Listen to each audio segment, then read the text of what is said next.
Somos os últimos a apresentar, mas acho que as poucas pessoas que ficaram diretamente sobre este acabo. Nós somos o 12º ano da Escola Secundária Gerão Mosteiro, em Benfica. E o tema do nosso trabalho é a miniaturização da ictiofauna não residente no território rochoso. E o nosso objetivo é basicamente ver de que maneira é que as variações de temperatura e as alterações climáticas vão afetar a ictiofauna, ou seja, os peixes das nossas zonas de estudo. A nossa base de estudo são as espécies não residentes, são as espécies que estão em baixo. Estas vão interesse para habitar numa fase da sua vida e é importante estudar as não residentes porque estas não estão habituadas à zona de entre marés e por isso vão acabar por ser mais afetadas pelas variações de temperatura e pelas alterações climáticas. A nossa área de estudo é a zona intertidal. Esta zona é basicamente o espaço entre o limite máximo da maré cheia e o limite mínimo da maré vazia. Como podem ver nesta fotografia, é basicamente esta zona que fica descoberta das épocas de maré vazia. O nosso estudo foca-se em particular na zona intertidal da Praia das Abelhas, composta por plataformas de baixo relieve com cerca de 100 metros de largura entre a linha do mar e o início da praia.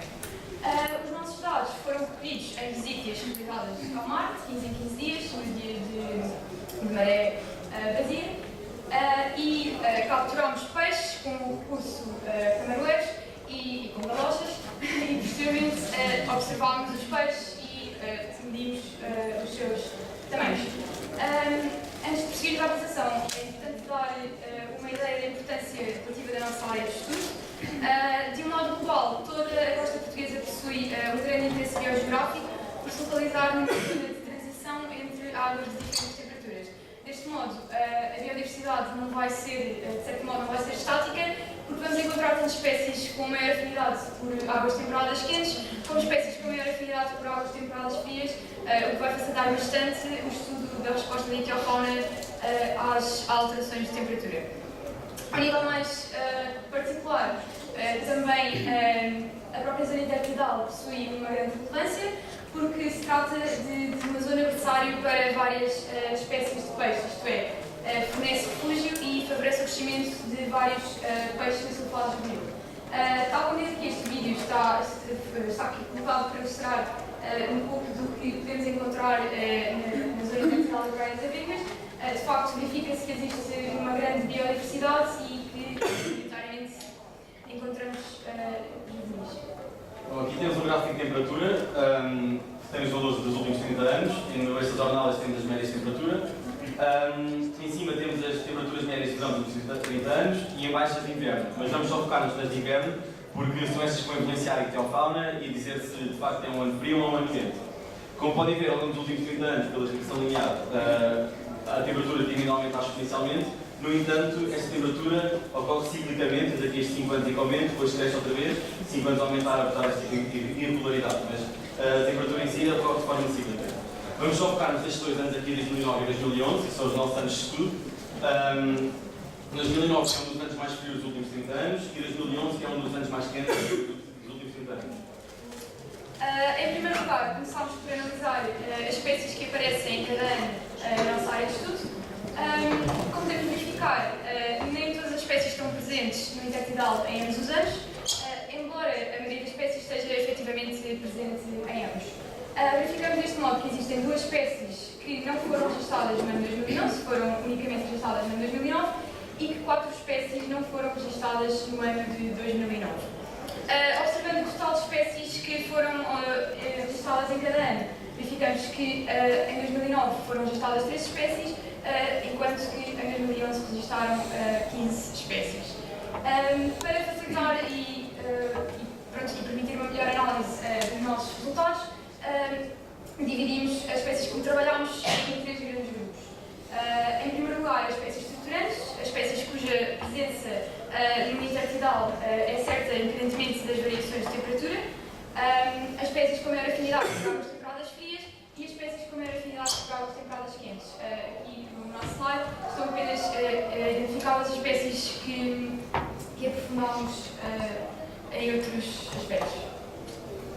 Agora, relativamente à abundância das espécies estruturantes, que são os estancados, sempre, temos a Trina presbita, que é o peixe-rei, que em 2009 foi mais abundante, nos milhares, e em 2011, apesar de ser menos abundante, foi o ano mais quente. também para extraordinário. Acontece a situação inversa no Sargo, que é o tipo de Sargos, que em 2009 também foi bastante abundante, mas comparado com 2011, que foi o ano quente, em 2009 foi frio, foi muito menos abundante, o ano 2011 foi muito mais abundante. Em relação às espécies que têm preferência como águas temperadas, para águas temperadas frias, como é o caso da Ciliata mostela e do Taurus borealis, que em 2009, no caso da Ciliata, foram registados, apesar de poucos, algumas espécies, enquanto que no ano 2011 não foi registada nenhuma espécie. E no Diplodes cervinhos, que tem preferência para águas temperadas quentes, porque e no ano 2011 foi mais abundante e em 2011 foi um ano quente. No entanto, temos algumas espécies que não conseguimos explicar, como é o caso da Safia, que é uma espécie que durante os anos todos apanhamos cerca de dezenas, e no ano 2009, que foi um ano frio, chegámos a apanhar milhares, como podem ver pelo gráfico. Em último lugar, analisámos os dados relativos ao crescimento das nossas espécies estruturantes. Escolhemos estas espécies para analisar os dados relativos ao crescimento, pois elas são espécies mais propícias para realizar esta análise, digamos, mais cirúrgica, visto que estão sempre presentes no intertidal e permitem, deste modo, avaliar as influências da temperatura em outros aspectos. Verificamos que, no caso do peixe-rei, o comportamento foi bastante mais extenso no ano 2009, quando comparamos com o ano 2011. No ano 2009, que foi o ano em que o peixe-rei esteve presente em maiores quantidades, os tamanhos máximos registrados para os exemplares foram também superiores aos dos anos 2011 e podemos ainda tirar uma última conclusão relativamente ao período de reprodução. Podemos ver que este período de reprodução foi mais extenso no ano 2009, visto que foram registrados peixes com o tamanho mínimo durante um período de tempo mais extenso. Já no caso do sargo, verificamos que em 2011 o seu período de comportamento foi mais extenso que em 2009 e, à semelhança do que acontecia no caso do peixe-rei, também 2011 foi o ano em que esteve presente em maiores quantidades. Também os tamanhos máximos registrados foram maiores em 2011 e o período de reprodução foi maior em 2011, embora esta diferença, peço desculpa, não seja tão significativa. Para enriquecer os nossos valores do intertidal, fomos debruçados sobre estudos de subtidal, ou seja, estudos em águas mais profundas, com mergulho, e já em peixes adultos ou em peixes juvenis, e que não vão ser tão afetados pelas variações de temperatura, porque em águas mais profundas as variações de temperatura vão ser menos existentes, e apesar de ser menor quantidade, de facto, os valores eram consistentes e batiam sempre com os nossos valores do intertidal.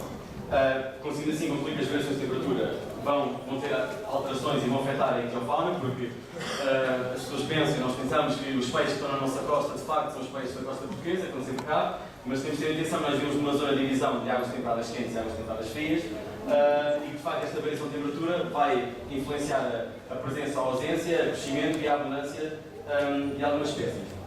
Anteriormente falámos do sargo, que é uma espécie estruturante, que é consumida pelo ser humano, e nos dados de 2009 que nós vimos, apesar de ainda haver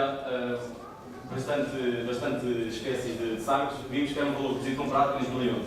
E isto permite-nos fazer uma previsão para 4 ou 3 anos depois de 2009, quando eles já estiverem prontos a ser pescados e consumidos, que de 4 anos depois não vai haver tanto sargo para consumo e tanto sargo para comercialização.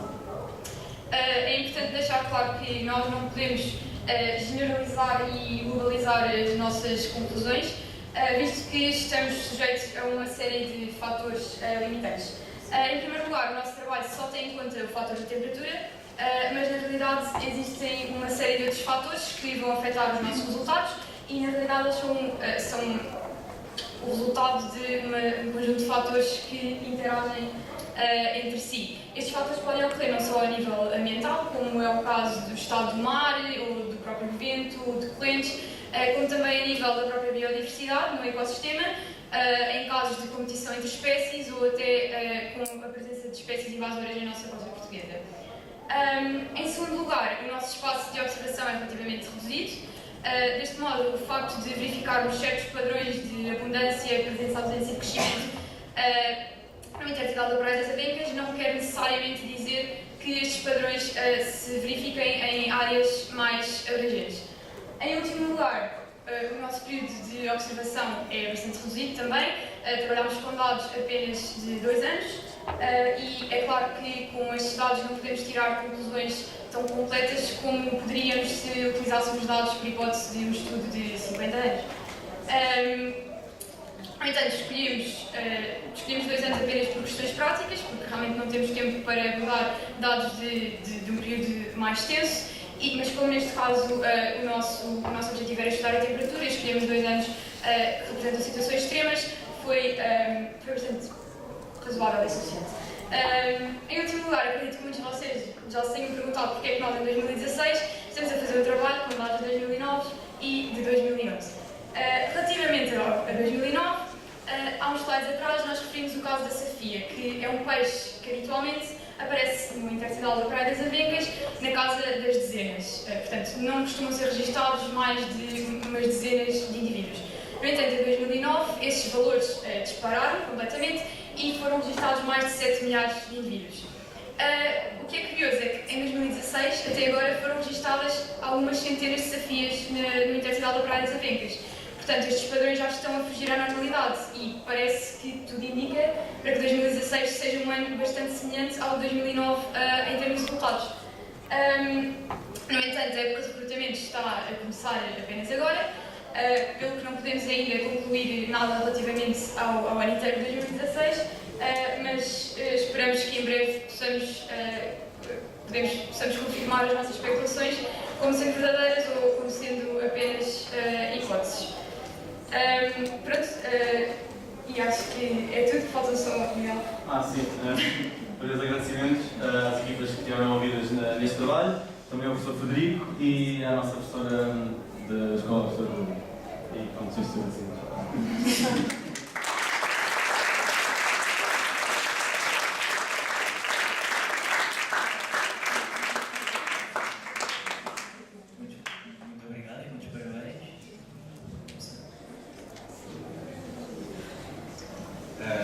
Eu não tenho nenhumas perguntas para vocês, como devem calcular, as perguntas que tinha já vos fiz. Mas queria perguntar à Francisca como é que apanhou peixes com galochas. Ou então ao Miguel como é que aquilo era um aumento exponencial da temperatura. Mas pronto, posto isto, eu sei, era só para desarmar aqui uma pergunta do meu colega. A questão, eu queria só agradecer-vos a vossa colaboração. Agora já vos posso dizer que, embora não com o mesmo detalhe do ponto de vista de investimento em trabalho de campo, porque não era possível fazer no tempo que tinham, e embora não com a mesma profundidade de análise que se exigiria, por exemplo, numa tese de licenciatura, eu agora já vos posso dizer que análises a este nível, de facto, fazem-se normalmente um bocadinho mais tarde e não no 12º ano, na fase em que vocês estão. De qualquer das maneiras, este foi o meu receio desde o princípio, mas de qualquer das maneiras eu vi que muitos dos trabalhos que foram aqui apresentados também foram bastante mais longe do que aquilo que eu estava à espera, para as limitações que existem, obviamente, quer do ponto de vista de tempo, quer outras. E, portanto, fiquei muito satisfeito por ter sido ambicioso o suficiente para vos atirar este desafio para cima e fiquei muito contente com a vossa prestação. Portanto, eu queria também aproveitar para vos agradecer a vocês, em primeiro lugar, à professora Teresa e aqui à equipa do Diogo e à equipa da MPC por terem feito este desafio, que eu estarei, obviamente, se me continuarem a mandar alunos desta craveira, ficarei muito satisfeito de continuar a colaborar.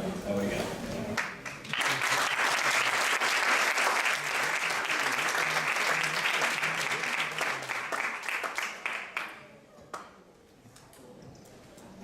Eu ia começar precisamente por aí, por vos dar os parabéns, primeiro que tudo, e por vos dizer que o trabalho me pareceu muito profissional, ao nível de alunos da faculdade, melhor que alguns trabalhos da faculdade até.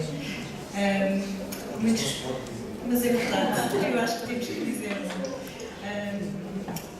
Eu, por exemplo, alguns alunos na faculdade nunca tinham feito apresentações assim, portanto, com a vossa qualidade e com a vossa categoria, são dignos de vos dar os parabéns. Queria-vos perguntar, só uma pergunta no final, portanto, em termos de perspectivas futuras, o que é que vocês acham que poderia ser feito para continuar este trabalho? Ou se vocês tivessem a oportunidade de prolongar o trabalho no tempo, o que é que fariam diferente ou o que é que acrescentariam? E também, se vocês tiverem noção, têm noção de que existem outros fatores que estarão a influenciar, mas se vocês também têm noção de que a temperatura eventualmente será o que mais influencia ou não, saber a vossa opinião. Muito obrigada.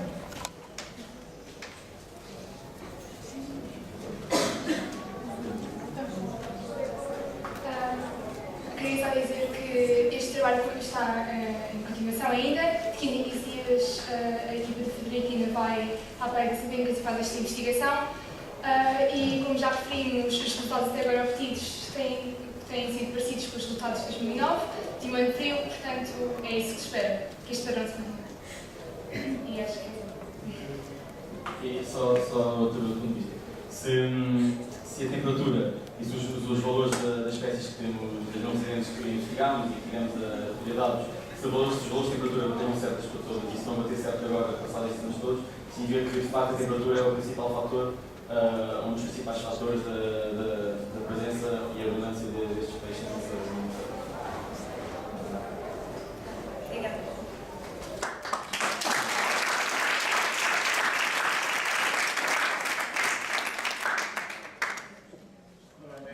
Queria dar os parabéns pelo excelente trabalho, pela excelente apresentação, pelo entusiasmo que de facto mostraram depois já em volta. Antes disso, eu gostava de dizer que eu consigo imaginar 4 ou 5 maneiras diferentes de capturar peixes com galostas. Não existem, isso é importante. E com algumas perguntas, mas antes disso, eu gostava de meter ao trabalho, aos comentários que já aqui foram feitos, que apareceu nos trabalhos anteriores e que também apareceu. Este trabalho tem de facto, esta característica interessante de os dados que vão usar, vou fazer contas de cabeça, tanto em 2016, para vocês mais ou menos, poder continuar a fazer nos próximos 50 anos, provavelmente já não posso, mas portanto eram dados que já existiam, e isto também é uma ciência, e portanto a parte importante da ciência não é só capturar os peixes com galochas, isso também é importante, mas é também um prazer da descoberta. E muitas vezes a descoberta, a novidade, que é diferente, está a maneira de baixo do nosso nariz, ou muitas vezes está dentro de toda a gente, e é só um olhar novo que permite, de facto, fazer essa descoberta da maneira que vocês fizeram. Buscarem dados que já tinham sido analisados e voltaram a olhar para eles e encontraram aí uma série de coisas. E, portanto, isso é que de facto é ciência. O grande prazer da ciência é ainda muito complicado, como já disse hoje, ainda bem, como disse as coisas, não havia mistério. Desejo sinceramente que, aliás, como foi referido, os resultados deste ano apareçam, não sejam aquilo que estão à espera, então ainda há mais mistério. Mas, portanto, é um fator importante sempre reanalisar o que já existe, é por isso que os dados destes estudos devem estar sempre disponíveis, devem a serem constantemente reanalisados, especialmente quem sabe capturar peixes com galostas. E depois também, acho muito importante, que também estava aqui na vossa apresentação, que também depois no fim tiveram a humildade intelectual e científica de dizer claramente quais as limitações do trabalho pelas mais variadas razões. Isso também é ciência. Ou seja, é perceber também até onde é que o nosso trabalho foi e, portanto, onde é que podemos ainda, onde é que eventualmente se pode ir mais longe, corrigindo essas limitações que estão sempre presentes, nunca se consegue fugir a elas.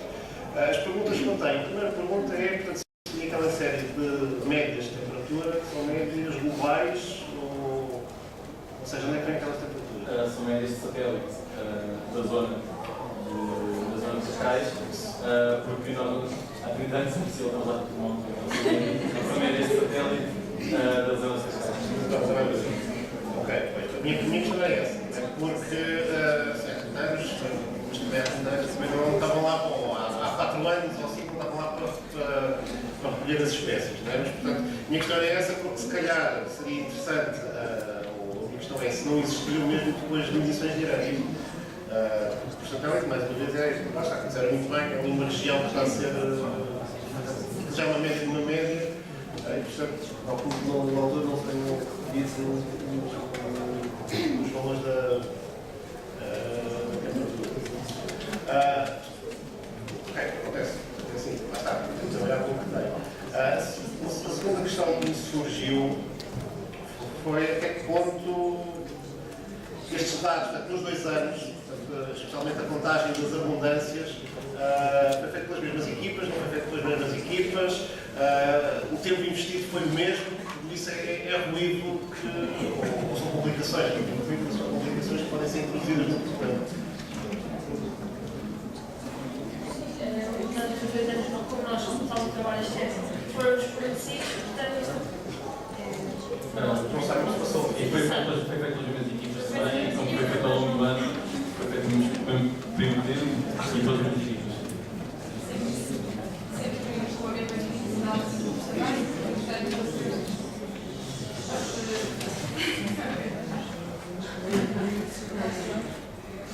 E finalmente uma sugestão, que se calhar se não era, referiram isso, não tenho certeza se depois foram mesmo ver ou não, que é relativamente às capturas, pelo menos algumas destas espécies, algumas delas são comerciais, portanto, e as estatísticas oficiais, o Estado publica, portanto, o INEP, pelo menos, principalmente mesmo a Cordata, também põe esses dados disponíveis, portanto, não sei se foram ver estes anos quais eram exatamente os valores. Se não foram, ainda bem, porque quer dizer que tem coisas novas ainda para descobrir sobre isto. É mais isso? É. Pronto, ok, está sempre. Mais uma vez, muitos parabéns.